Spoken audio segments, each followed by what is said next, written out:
Hi guys, last பாட்காஸ்ட்டில் நம்ம what is லவ்னு ஒரு டாபிக் பார்த்தோம். இன்றைக்கி அதோட எக்ஸ்டென்ஷனாக கொஞ்சம் டீப்பாக பேசலாம். நம்ம ப்ரீவியஸ் எபிசோடில் லவ்னா கம்ஃபர்ட்டுன்னு சொன்னோம். ஆனால் அந்த கம்ஃபர்ட் எப்போ கிடைக்கும், எப்போ அந்த நம்ம கரெக்டாக ரியலைஸ் பண்ணுவோம்?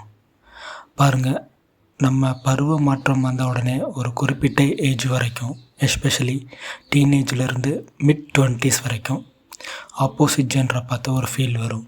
ஆனால் அந்த ஃபீல் லவ்னு கன்ஃபியூஸ் பண்ணிக்கக்கூடாது. என் ஒப்பீனியனில் அந்த ஏஜில் வர்றது அட்ராக்ஷன், க்யூரியாசிட்டி, எக்ஸைட்மெண்ட்டாக இருக்கலாம். ஆனால் அது கண்டிப்பாக மெச்சூர் லவ்னு சொல்ல முடியாது. நீங்கள் லைஃப்பில் கொஞ்சம் மெச்சூர் ஆகி உங்கள் காலில் நீங்கள் நிற்க ஆரம்பித்த பிறகு, உங்கள் ரெஸ்பான்சிபிலிட்டிஸ் புரிஞ்சுக்க ஆரம்பித்த பிறகு, உலகத்தை வேறு ஒரு பெர்ஸ்பெக்டிவில் பார்க்க ஆரம்பிப்பீங்க. அப்போது லைஃபோட ரியாலிட்டிஸ் புரிய ஆரம்பிக்கும். அந்த ஸ்டேஜில் நீங்கள் ஒரு பர்சனை பார்க்கும்போது அவங்க அப்பியரன்ஸ் மட்டும் பார்க்காம அவங்க character, values, mind set, responsibility, understanding, emotional support எல்லாத்துலேயும் அனலைஸ் பண்ண ஆரம்பிப்பீங்க. அந்த அனலைஸ் டீனேஜில் இருந்த மாதிரி இருக்காது. அது லைஃப் ஓரியன்டாக இருக்கும்.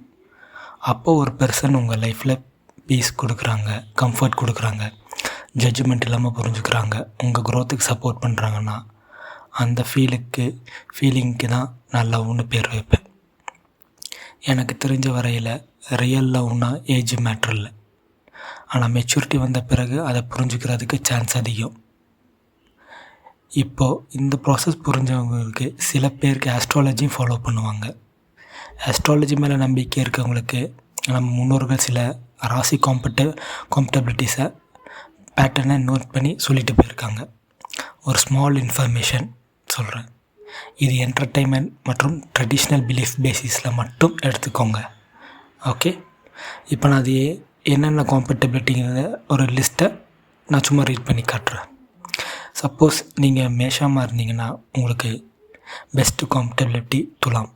இதுவே நீங்கள் ரிஷபமாக இருந்தீங்கன்னா கடகம், இல்லை மிதுனம் அப்படின்னா தனுஷ், கடகம்னா மகரம், சிம்மம்னா கும்பம், கன்னினா மீனம், துலாம்னா மிதுனம், விருச்சிகம்னா கும்பம், தனுஷ் மேசம், மகரம் ரிஷபம், கும்பம்க்கு சிம்மம், மீனம்க்கு கடகம். ஸோ இந்த மாதிரி காம்பட்டபிலிட்டிஸ் இருக்குது. இதை ஃபாலோ பண்ண நிறைய பேர் லவ் மேரேஜோ அரேஞ்ச் மேரேஜோ சக்ஸஸ்ஃபுல்லாக வாழ்ந்துட்டுருக்காங்க. இதில் சயின்டிஃபிக் ப்ரூஃப் இருக்கான்னு சொல்ல முடியாது. ஆனால் நம்ம கல்ச்சரில் பல பேர் காம்பட்டபிலிட்டிஸ் பார்க்குறதுக்கு ஆஸ்ட்ராலஜியும் ஒரு ஃபேக்டராக யூஸ் பண்ணுவாங்க.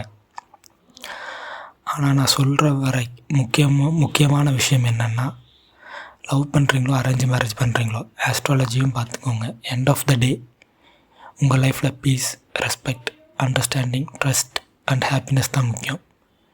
அது இருந்தால் தான் ரிலேஷன்ஷிப் சக்ஸஸ்ஃபுல்லாக இருக்கும். ஸோ நான் ஷேர் பண்ண தாட்ஸ் உங்களுக்கு கரெக்டாக, ஆனால் உங்கள் ஒப்பீனியனை கமெண்ட்ஸில் ஷேர் பண்ணுங்கள். உங்களுக்கு யூஸ்ஃபுல்லாக இருந்தால் சப்போர்ட் பண்ணுங்கள்.